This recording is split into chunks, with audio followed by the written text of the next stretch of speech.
بسم اللہ الرحمن الرحیم۔ اربعین نووی کی حدیث نمبر 36 ہم پڑھنے لگے ہیں، جو تنگ دستوں پریشان حال کی مدد، عیب پوشی، طلب علم اور عمل کی فضیلت کے حوالے سے ہے۔ حضرت ابو ہریرہ رضی اللہ تعالیٰ عنہ سے مروی ہے، فرماتے ہیں نبی اکرم صلی اللہ علیہ وسلم نے ارشاد فرمایا،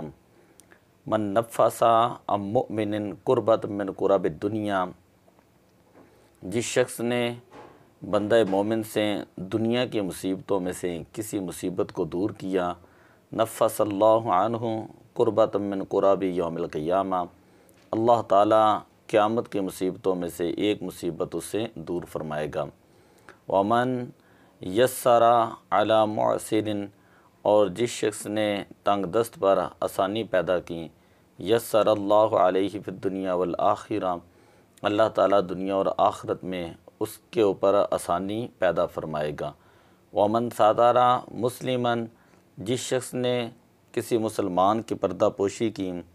سترہ اللہ فی الدنیا والآخرہ، اللہ تعالیٰ دنیا اور آخرت میں اس شخص کی پردہ پوشی فرمائے گا۔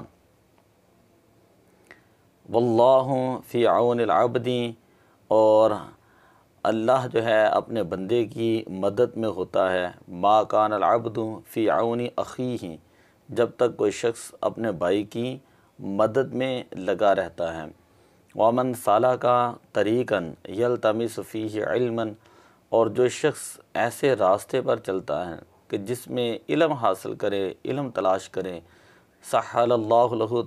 بہ طریقا الی الجنہ، اللہ تعالیٰ اس کے لیے اس چیز کی وجہ سے جنت کی طرف جو ہے وہ راستہ آسان فرما دیتا ہے۔ وما اجتمع قوم فی بیت من بیوت اللہ،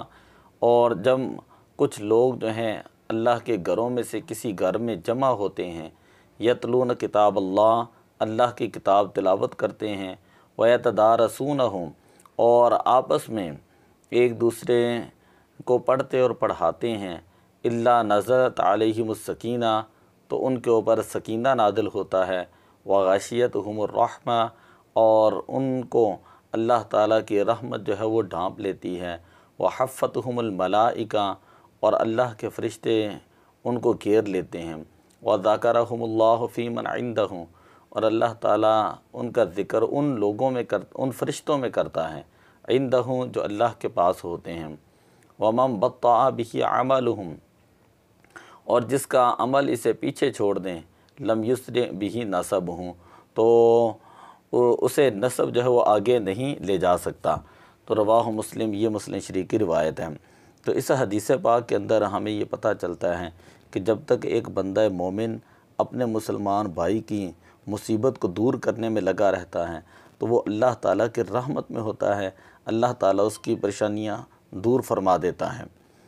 تو دعا اللہ عمل کی توفیق عطا فرمائے۔